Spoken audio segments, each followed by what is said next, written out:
This Holy Week and early days of the Easter season find me reminiscing a lot. This time last year I was on my sabbatical and I had the great blessing of being in Jerusalem for Holy Week and the first days of Easter.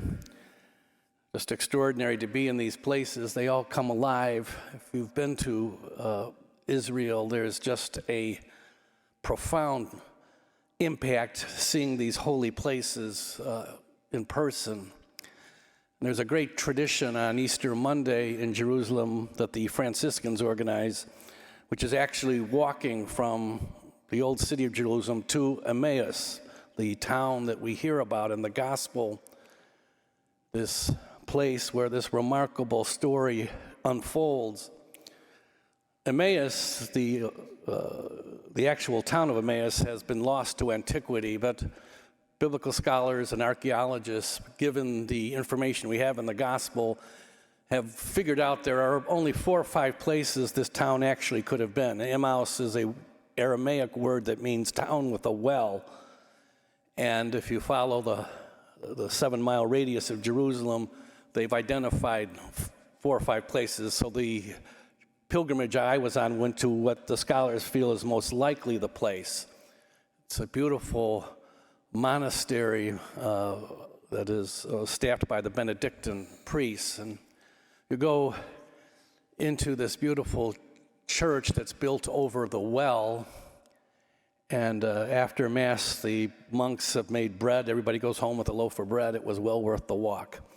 But as walking along the journey, it struck me how, we hear so much, well, Jesus went to Nazareth, Jesus went to Bethany, Jesus went to Jerusalem, Jesus went to all sorts of places, and it sort of hit me that, when they say he went to those places, he walked to those places.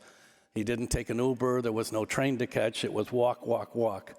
And that puts some of these journeys in perspective. Long walks, to go from Nazareth to Jerusalem is quite a walk, It'd be like, I think I'll walk to Milwaukee this afternoon, how would I do that? But the Lord in these walks often were the occasion of his great teachings, and the walks often were the occasion of many of his miracles. And this great story, it's one of the most famous of the Easter appearances. These 2 disciples leaving Jerusalem after witnessing the crucifixion of our Lord and these stories of his body not being in the tomb. And they're just overwhelmed by all this, trying to figure it out. And the Lord comes upon them and, they are unable to notice him or recognize him until the bread is broken. It's a great metaphor for our faith journey. We're all walking on a journey in our lives, a journey that began with our birth, and at the moment of our birth, we have no idea where this journey is going to take us.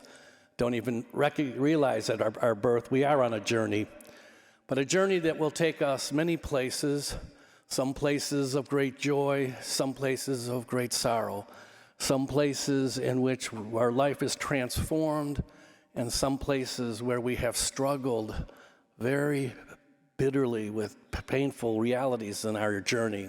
But wherever these journeys take us, the gospel reminds us that the Lord is right at our side. And sometimes we're just not able to see him. Our eyes are closed to the fact that we're not walking alone. We're walking with the Christ, the risen one. And he is revealing his love for us all the time.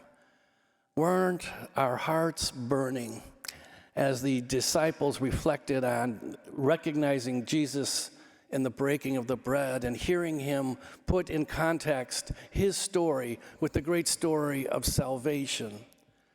Easter helps us to remember the journey the Lord has invited us to follow.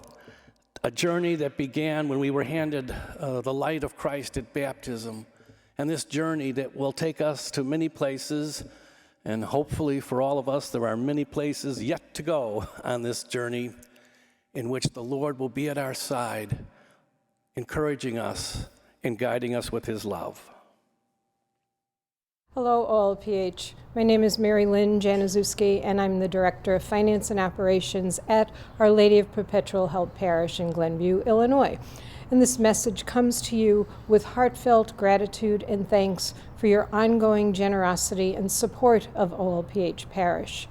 This overwhelming generosity allows us to continue to serve and to minister to the parish community in so many different ways. So thank you, OLPH, for all you do. You are much appreciated.